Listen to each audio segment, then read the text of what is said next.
The husky pup had been crying for 40 minutes, and Daniel Vega thought he was just being a husky. Everyone had warned him. The breeder had warned him. His sister had warned him in 3 separate top 10 lists. Husky puppies talked. Husky puppies argued. Husky puppies wailed at the moon and at the carpet and at their own reflection in the dishwasher door. Daniel had heard 1,000 husky pup videos on his feed during the long pregnancy nights. He had told his wife, "We know what we are signing up for." Sterling was 14 weeks old. Daniel was 33. The baby was 9 days old and her name was Mira, and Daniel was the kind of new father who had already Googled SIDS at 4 in the morning. Twice, even though he had a baby monitor with a pulse oximeter and a video feed and an alert system that connected to his phone and another alert system that connected to the wall above the changing table. He was an electrical engineer. He believed in redundant systems. His wife was upstairs sleeping. It was the second night they had agreed to take shifts. Sterling had been quiet from 10 until 11:20. Then he had started. A low, throaty pup howl, the kind that builds in the chest before it finds the throat. Daniel turned the television down and waited. Sterling kept going. Daniel scooped him up off the kitchen floor with one hand. Sterling was still small enough to be held like a loaf of bread, blue-eyed and silver-furred, and put him in his lap on the couch. Sterling did not stop.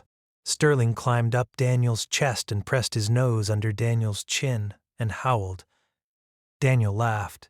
He took a video. He texted it to his sister. He typed, "Starting already." He took Sterling outside. Sterling did not pee. Sterling pulled toward the staircase that went up to the nursery and would not stop pulling. Daniel checked the monitor. The video feed showed Mira asleep on her back in the bassinet, swaddled in the white muslin his wife had chosen at 38 weeks. The pulse oximeter read green. The breathing rate display read 47, which was within range for a newborn. The room temperature read 68 degrees. Everything was correct. Everything was confirmed. Sterling howled. Daniel told Sterling to stop. Daniel put Sterling back on the kitchen floor with the chew toy and went into the living room and closed the door so he could think. Sterling clawed at the door for 2 minutes and then went silent. Daniel exhaled. He sat down. He opened his phone. The silence lasted 19 seconds. Sterling started up again. A different sound. Not the howl. Higher. Sharper. The sound a puppy makes when it is actually frightened itself. Daniel got up. He opened the door. Sterling was standing at the foot of the staircase looking up. He turned around when he saw Daniel and he went up the first step. He waited. He went up the second step. He waited. He looked back. He was 14 weeks old. He could barely climb stairs behind him. The monitor on the wall outside the nursery read green. The breathing rate number read 40. 7 the pulse oximeter read green. Sterling pushed the cracked nursery door open with his nose and walked directly to the bassinet and sat down.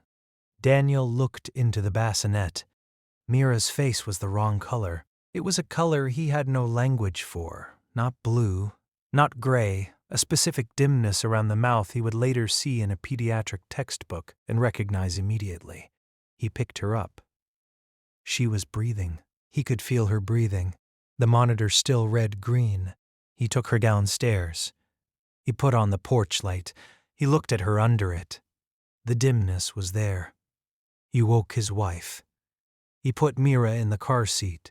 He drove the 11 minutes to the children's emergency department, with one hand on the steering wheel and one hand pressed against the side of the car seat the entire way. The triage nurse took Mira's oxygen saturation in the air. It read 76. The intake doctor used the words RSV and silent hypoxia and bronchiolitis in a sequence Daniel could not later reassemble. The pulse oximeter on his expensive monitor had been reading correctly. At the moment they checked, in fragments, newborns desaturate in waves. Monitors average. A monitor showing green every 6 seconds is averaging through the dips. A trained nose, 14 inches from a newborn's face, smells what the monitor does not measure. If you stay for stories about what animals sense before we do, you're in the right place. Subscribe so you don't miss the next one. Mira was admitted. Sterling slept on the floor under her bassinet every night for the next 11 weeks. Has your dog ever done something that made no sense? Until later, it was the only thing that did? Tell us in the comments. Daniel later read that dogs can detect the volatile organic compound profile of a hypoxic infant from across a room. He read that Huskies bred for guarding sled-pack pups in Arctic cold have one of the most sensitive infant distress recognition profiles in the canine world. He did not know any of that on the night Sterling pulled him up the stairs. If stories like this matter to you, subscribe so you never miss the next one. Sterling was 6 years old now. He was 82 pounds. He still slept under Mira's bed.